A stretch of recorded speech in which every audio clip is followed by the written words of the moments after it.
Grabación número 38 con la introducción a Ezequiel de la Biblia de la Universidad de Navarra. Según el orden cronológico, el libro de Ezequiel ocupa el tercer lugar de entre los profetas mayores, después de Isaías y de Jeremías. En los primeros siglos de nuestra era, el canon judío lo colocaba entre dos profetas, atendiendo no ya a la sucesión cronológica, sino al contenido de los oráculos. Primero Jeremías, que es todo en el conminatorio, luego Ezequiel, que comienza con conminaciones y termina con consolación, y finalmente Isaías, que todo él es consolación. En cambio, el canon cristiano, que siguió el orden de la versión de los 70, reflejado ya en el eclesiástico, dispuso los libros proféticos en el orden que ha llegado hasta nosotros, situando el libro de Ezequiel tras el bloque Jeremías, Lamentaciones, Baruch. Más tarde, también el canon judío colocó Ezequiel después de Jeremías. Inciso 1. Estructura y contenido. La unidad y el orden son mayores en este libro que en el resto de los profetas. Ya los primeros comentaristas judíos y cristianos señalaban una división en dos partes, casi de la misma extensión. La primera, capítulos 1 al 24, tiene carácter conminatorio contra Israel por los delitos que ocasionaron el desastre de la deportación. Comprende la visión inaugural en Cuevar y la vocación del profeta. Capítulo 1, versículos 1 al 3,26.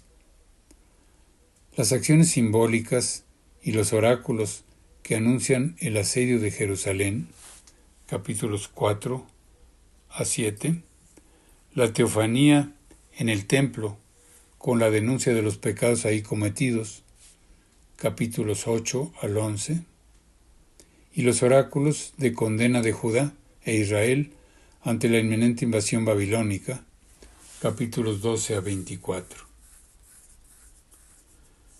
La segunda parte, capítulos 25 al 48, en cambio, pretende consolar a los deportados y levantar su ánimo mediante oráculos contra las naciones, palabras y visiones cargados de esperanza. Flavio Josefo llegó a decir que Ezequiel había dejado dos libros, uno condenatorio y otro esperanzador. A lo largo de los siglos, los estudiosos han mantenido esta división en dos partes, matizando únicamente que los capítulos que agrupan los oráculos contra las naciones, capítulos 25 al 32, constituyen un bloque independiente. De esta forma, se aplica un esquema tripartito y simétrico. A, B, A'. Frecuente en otros libros proféticos. A, juicio y condena de Israel, capítulos 1 al 24. B, transición, juicio y condena de las naciones, capítulos 25 al 32. A', esperanza y renovación de Israel, capítulos 33 al 48. Estas tres partes quedan reflejadas en la estructura que hemos adoptado. La estructura refleja, de un lado, la personalidad y función del profeta, y de otro, la figura soberana del Señor y su presencia activa en la historia de su pueblo. El profeta es, por decisión divina, centinela de la casa de Israel, para anunciar la palabra del Señor, tanto si es de condena como si es de consuelo. Esta imagen del profeta centinela se repite casi con las mismas palabras en los inicios de la primera y de la segunda parte. El profeta, por su elección y misión divinas, es responsable ante Dios más que ante el pueblo. Si transmite fielmente la palabra divina, salvará su vida.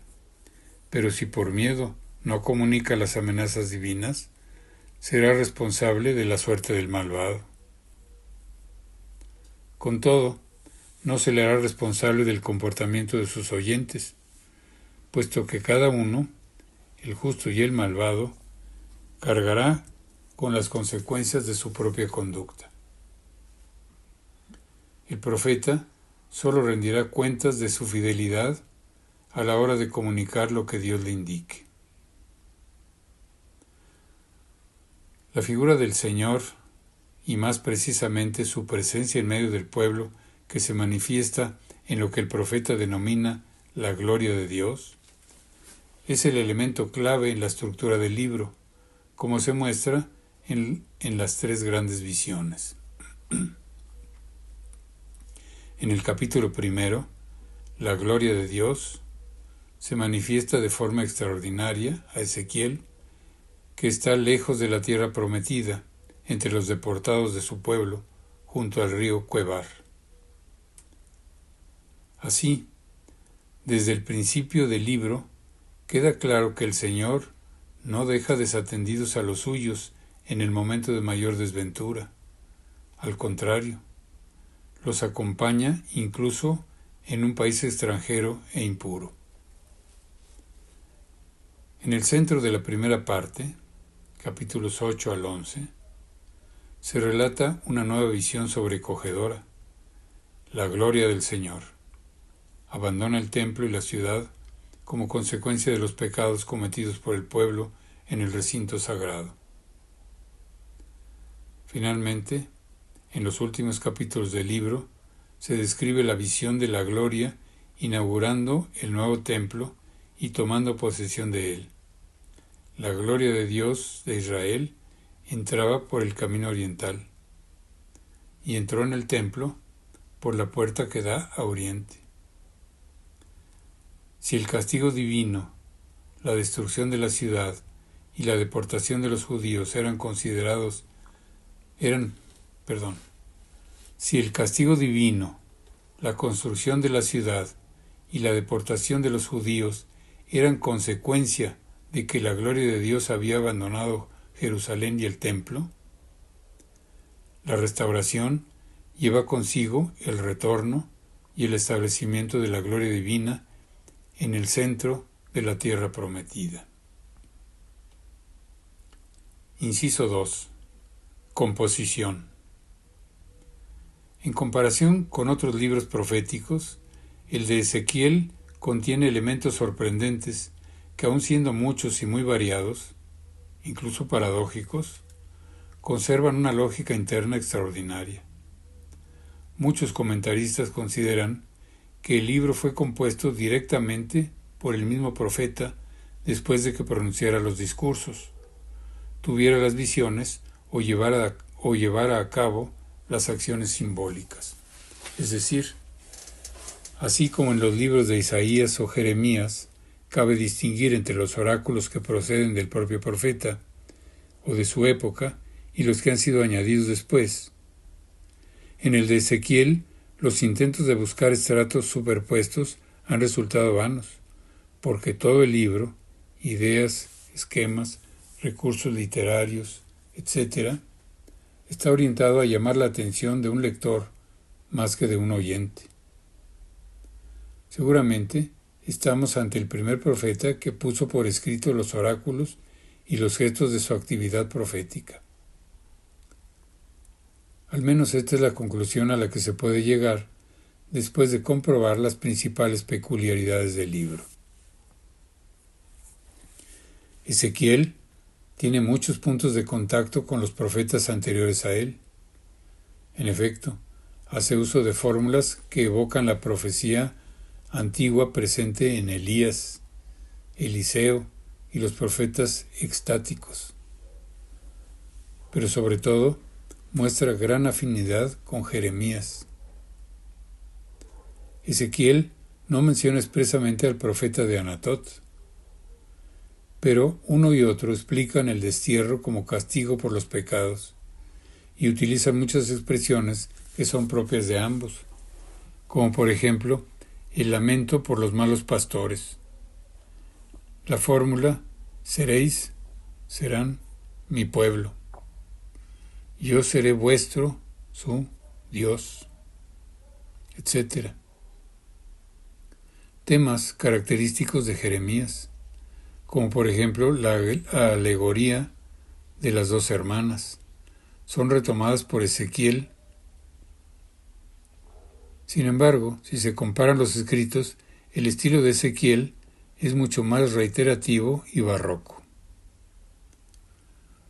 Lo mismo que los profetas que le precedieron, Ezequiel utiliza oráculos, visiones y amenazas, oráculos de pleito, acciones simbólicas, etc.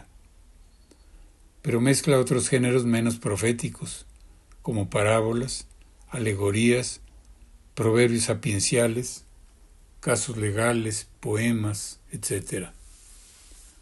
Su estilo se caracteriza por el uso de un rico vocabulario de términos hebreos, algunos arameos y babilónicos, y el gusto por las descripciones ampulosas. Abunda en frases hechas y expresiones fijas, y repite una y otra vez las mismas palabras, consiguiendo en ocasiones expresiones felices, pero que a fuerza de insistir en ellas puede llegar a ser menos efectivas. El recurso a estos procedimientos literarios proviene seguramente de su condición sacerdotal y de su familiaridad con los círculos sacerdotales, que tenían la misión de enseñar la ley y al pueblo y utilizaban la repetición como técnica pedagógica.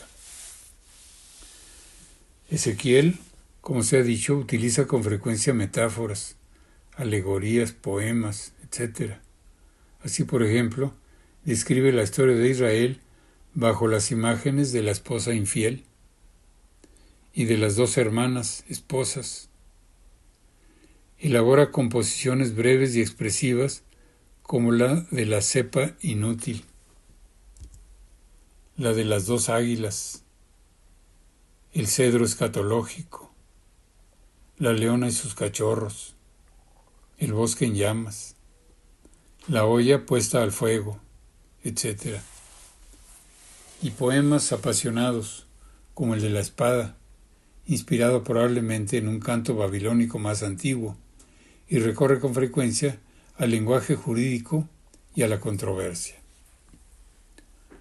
Aunque en el modo de expresarse coincide en muchos aspectos con otros libros proféticos, utiliza al mismo tiempo unos procedimientos propios, como son las visiones del mundo celeste, el frecuente recurso a las acciones simbólicas y la reiteración de frases hechas o fórmulas que merecen una especial atención. Las visiones marcan, como hemos indicado, los momentos cumbres del libro. La ocurrida junto al río Quebar transforma a Ezequiel en profeta y defensor de la gloria de Dios. La del templo profanado y abandonado por la gloria de Dios señala el trágico momento de la destrucción de Jerusalén. Por último, la del nuevo templo abre el horizonte hacia una nueva y definitiva presencia de la gloria divina y anuncia una nueva etapa de bienestar para la tierra prometida. B. Las acciones simbólicas son oráculos en acción. Ezequiel interpreta la muerte de su esposa como señal de la desgracia que se cierne sobre Jerusalén y la sobriedad de su luto como prototipo de mesura de los deportados, a pesar de su dolor. Anteriormente, había reflejado el asedio y destrucción de Jerusalén bajo acciones sorprendentes. Dibujar en un adobe un asalto militar, acostarse sobre un costado durante un tiempo y luego sobre el otro, comer y beber cantidades exiguas y tazadas de agua, afeitarse la cabeza y esparcir los cabellos de forma casi ritual, etc. Asimismo, Salir de casa a escondidas con el hato de fugitivo muestra la penuria de los que saldrían al destierro con escasez de agua y de pan.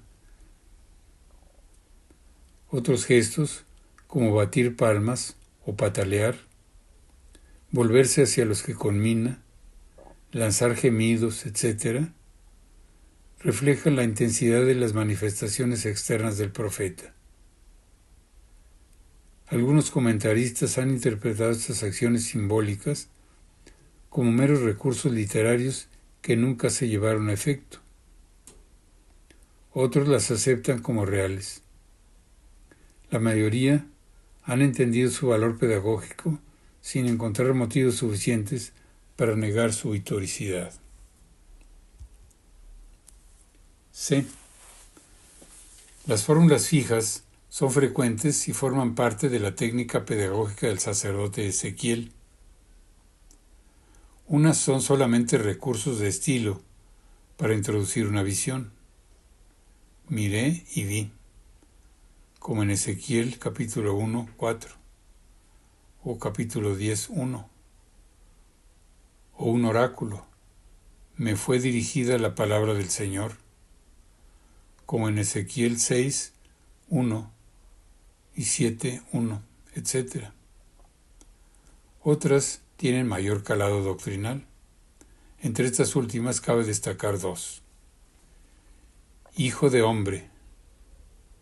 Se trata de un semitismo que equivale a ser humano, como hijo de la pobreza equivale a pobre, hijo de la iniquidad a inicuo, etc.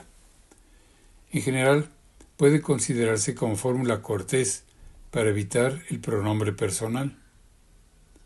Pero en Ezequiel aparecen 93 veces y tiene un alcance más profundo. Por una parte, manifiesta que el profeta se considera uno de tantos, un hombre vulgar, sin privilegio alguno, a pesar de ser portavoz de Dios.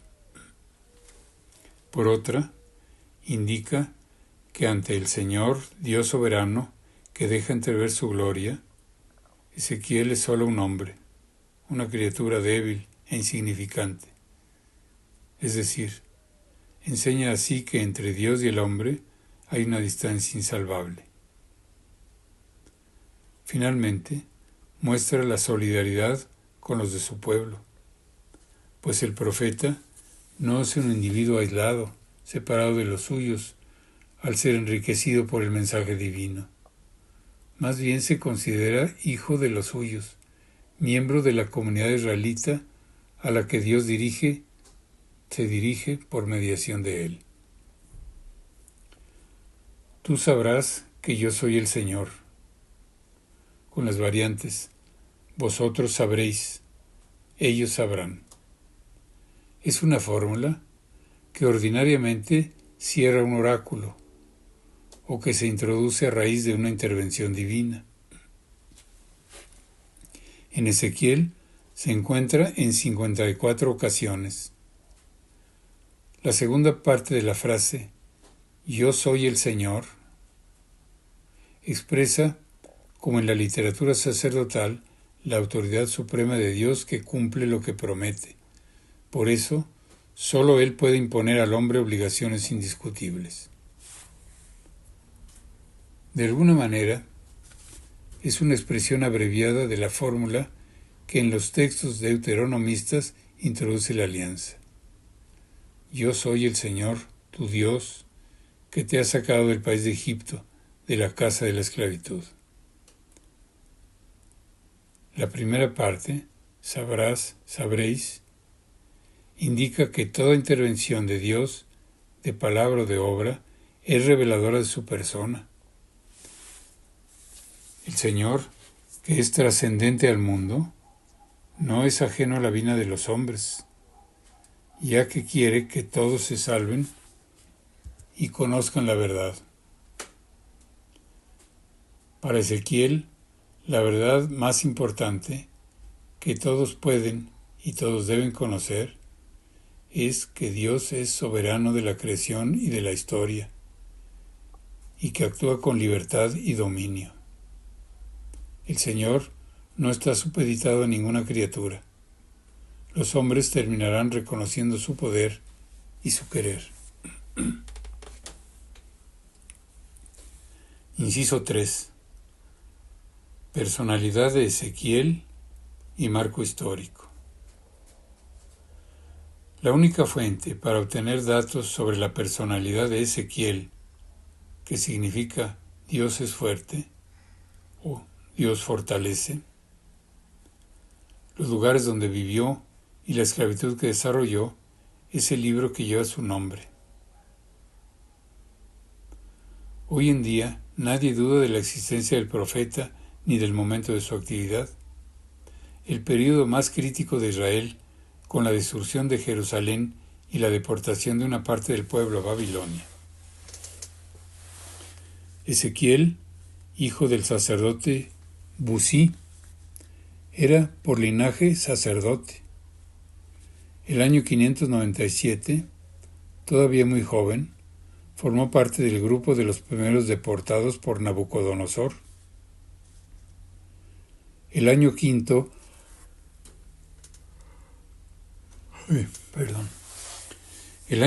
de la deportación del rey Joyaquim, el 593, al cumplir los 30 años, es decir, a la edad en que debería haberse incorporado a las funciones sacerdotales, tuvo una visión junto al río Quebar, cerca del Éufrates, que le supuso una profunda transformación interior. Ese momento es el comienzo de su actividad profética, que se desarrolló con cierta regularidad. Si nos atenemos a la datación que él mismo hace de sus oráculos y visiones a partir del momento de la deportación del rey, el año sexto, el séptimo, el noveno, el décimo, el undécimo y el duodécimo, es decir, desde el 592 hasta el 586, años que corresponden al reinado de Sedecías. Luego, tras un periodo de 12 años, señala la fecha de otros oráculos, el año 25 y 27, desde la deportación de Joyaquim. Su último oráculo, por tanto, se puede fechar el año 571. Se sabe que estaba casado con una mujer a la que amaba con ternura y que murió de forma inesperada. Nada más se conoce con certeza de su vida y actividad, ni tampoco de su muerte. La tradición, recogida por San Atanasio y San Epifanio, que narra la muerte del profeta a manos de un jefe del pueblo cuya conducta idolátrica recriminaba, no está suficientemente probada. El contenido y el estilo literario del libro rompen los esquemas habituales de la profecía clásica y reflejan una personalidad compleja. Ezequiel es capaz de entristecerse hasta el abatimiento por la muerte de su esposa o la destrucción de Jerusalén, y de entusiasmarse hasta batir palmas, dar gritos o saltar lleno de euforia por lo que acontece a los enemigos de Israel. Se identificó tan profundamente con sus contemporáneos y realizó su misión con tanta fuerza que todo en su vida fue intenso, las alegrías y las tristezas, los dolores y las esperanzas, los desalientos y las ilusiones. A principios del pasado siglo, algunos defendieron la hipótesis de que Ezequiel había comenzado su ministerio en Jerusalén y ahí había pronunciado los oráculos que se encuentran en la primera parte del libro, ya que estos textos recogen datos muy pormenorizados sobre la situación religiosa y las intrigas políticas de la capital. Solo el 587 habría sido deportado a Babilonia, donde llevó a cabo la segunda parte de su actividad profética.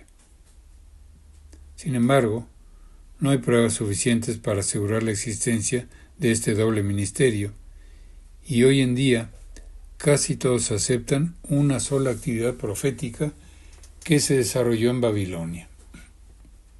Las referencias a Jerusalén se pueden explicar tanto por la edad que tenía cuando marchó a Babilonia, el año 597, unos 26 años, lo suficientes para estar al corriente de lo que ocurría, como por su condición de sacerdote, que le facilitaría el contacto con los deportados más cultos y mejor informados, que seguramente seguían con los ojos fijos en la ciudad santa.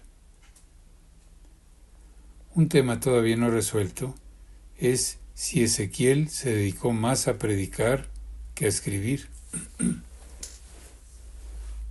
El propio libro contiene indicios de que el valor de la palabra escrita era creciente. En la primera visión, el Señor le dio un libro y le ordenó comerlo. Sin negar la actividad profética de Ezequiel, con palabras y gestos simbólicos, su libro,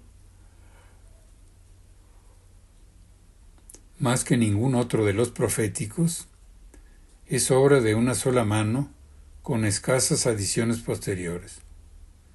Podría ser que Ezequiel en persona pusiera por escrito sus visiones, oráculos y vivencias más íntimas, o que bajo su orientación lo hiciera alguno de los discípulos más inmediatos. Así tendría sentido la coherencia doctrinal y lingüística, aún dentro de la complejidad de géneros literarios utilizados. Inciso 4. Enseñanza. La condición de profeta y sacerdote de Ezequiel y la necesidad de explicar el aparente fracaso que suponía el destierro dan razón de su mensaje específico. 3 grandes temas jalonan el libro: Dios, su ser, su santidad y su trascendencia. La fundamentación de la moral en la pureza ritual y en la responsabilidad personal.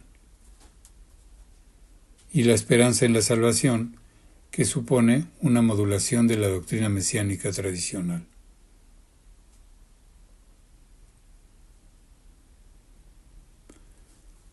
La santidad y trascendencia de Dios. Ya en la teofanía inaugural, Ezequiel contempla la gloria del Señor, es decir, al Señor que se aproxima a los suyos y sin perder su mensaje, se deja ver pero no del todo. Él es el soberano de Israel, porque sólo Él puede juzgarlo, condenarlo o salvarlo. Y es también el soberano de las naciones, pues a unas reprueba y a otras, como a Babilonia, las utiliza como instrumentos para castigar a Israel y a los demás pueblos. Además, el Señor es omnipotente. Está por encima de los dioses de Babilonia, que no son nada. Él supera los límites de espacio. Está en Jerusalén y también en Babilonia y en todas partes. Y de tiempo. Es el mismo antes y durante el destierro. La expresión antes mencionada, tú sabrás que yo soy el Señor, refleja la necesidad de que todos, israelitas y gentiles, reconozcan la majestad divina. La santidad y la trascendencia del Señor se manifiestan también en cierta teología del nombre de Dios. Es sabido que el nombre designa a la persona y que en la cultura semita tiene especial relevancia, ya que conocer el nombre de alguien equivale a tener un poder sobre él. En la tradición sacerdotal, profanar el nombre de Dios, cantarlo o ensalzarlo, equivale a profanar, cantar o ensalzar a Dios mismo. En la enseñanza de Ezequiel, el nombre del Señor es santo y garantía de la vida del pueblo, por lo que de ninguna manera podrá exponer su nombre a la irrisión de las naciones, ni podrá ser profanado. Dios perdonará a su pueblo, le hará retornar a la tierra prometida, restaurará el templo y sus instituciones, etc., no porque el pueblo se haya convertido, ni porque haya hecho méritos, sino solo por el honor de su nombre, para que no sea profanado entre los gentiles. Los miembros del pueblo, por sí mismos, no pueden llegar a convertirse, por lo que Dios tiene que cambiarles el corazón e infundirles un espíritu nuevo. Pureza ritual y responsabilidad personal. En Ezequiel, el pecado es designado con dos términos conocidos en profetas anteriores: prostitución e impureza. Bajo la imagen del adulterio y la prostitución denuncia la idolatría, pero también los pecados contra el culto y contra los preceptos rituales. Condena el culto en los lugares altos, el incumplimiento de los sábados, la profanación del santuario. Los ídolos reciben el nombre de Hilulim, término relacionado con excrementos, que expresa la repulsa del sacerdote por cualquier impureza. De todos los profetas es el que más hincapié hace en la necesidad de cumplir los preceptos y normas del Señor. Ezequiel enseña que la historia de Israel ha estado siempre teñida de pecado. Nunca ha habido un periodo de lealtad, ni en Egipto, ni en el desierto. Denomina a su pueblo casa rebelde, porque una y otra vez se rebelaron contra el Señor, quebrantando sus mandamientos. El pecado, según Ezequiel, es un acto de soberbia contra el Señor soberano supremo, más que una falta de amor.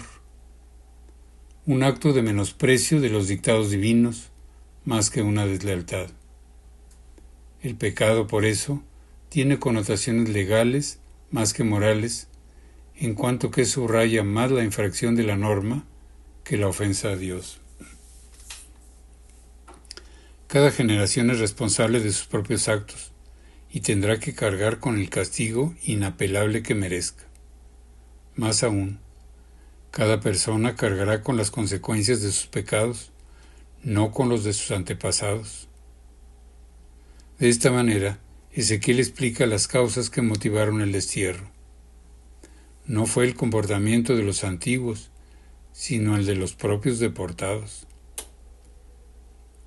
Esta doctrina de la responsabilidad personal tiene el riesgo de rebajar la solidaridad con los demás miembros del pueblo, sean los predecesores o los contemporáneos. Ezequiel sale al paso del peligro, subrayando de una parte la misericordia de Dios, que en el momento de la destrucción salva un resto, y de otra, la fidelidad, que le lleva a establecer de nuevo la alianza. Cuando el pueblo haya experimentado esta nueva iniciativa divina, entonces se arrepentirá y será perdonado de nuevo. La esperanza mesiánica. La esperanza salvífica, que se vislumbra en algunas secciones de la primera parte, es el hilo conductor de los oráculos, visiones y signos de la segunda. Dios mismo pastoreará a su pueblo, porque quienes lo han guiado hasta ahora lo han hecho solo en beneficio propio.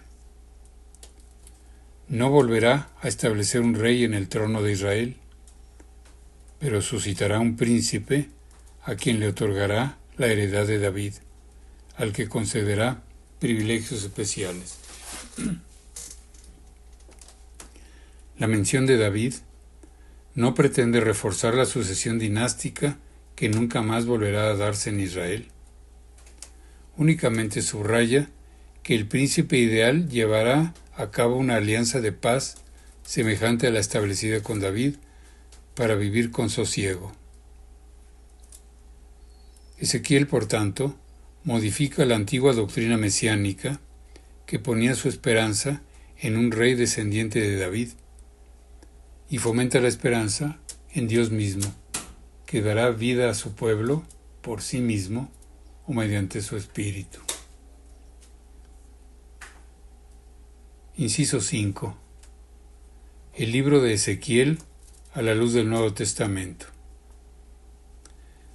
En tiempos de Jesús, el libro de Ezequiel apenas tenía relevancia si se compara con Isaías y Jeremías, probablemente porque algunas de sus expresiones podrían dar pie a interpretaciones chocantes con la doctrina común de la época.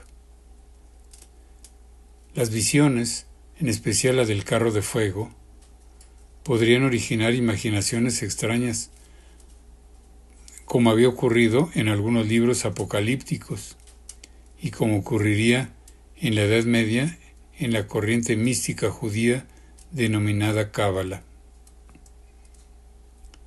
Por otra parte, algunas normas rituales repetidas en el libro no encajan con las contenidas en Números y Levítico. De hecho, en Qumran solo hay pequeños fragmentos de 6 ejemplares y son muy escasas las citas o alusiones. En la literatura rabínica, el libro de Ezequiel está prácticamente silenciado y solo tenemos noticias de las dificultades para ser admitido como sagrado. Esta situación explica que en el Nuevo Testamento no haya citas explícitas del profeta y que las alusiones directas a Ezequiel sean escasas. Se pueden encontrar algunos rasgos que pertenecen al conjunto de la tradición bíblica y están también recogidos en Ezequiel. Entre estos, la imagen de la viña, la del buen pastor, la de la fuente de agua. En el Apocalipsis hay más alusiones, pero ordinariamente son imitación de término y de estilo. La tradición patrística tampoco se sirvió de Ezequiel en la misma medida en que se sirvió de otros profetas mayores. Solamente Orígenes, del que se conservan algunos fragmentos, Teodorato de Ciro y posteriormente San Jerónimo comentaron con detenimiento el libro. En la teología y en la liturgia ha ido creciendo su influencia con el tiempo. En el ámbito teológico, la visión de los huesos vivificados se ha interpretado como anuncio de la restauración de los muertos para el juicio final. La de la fuente del templo es mencionada para explicar la fecundidad del agua del bautismo. Y en teología moral se desarrolla la doctrina de la responsabilidad personal y la necesidad de un corazón nuevo como esperanza de las bendiciones divinas. Fin de esta introducción. A Ezequiel.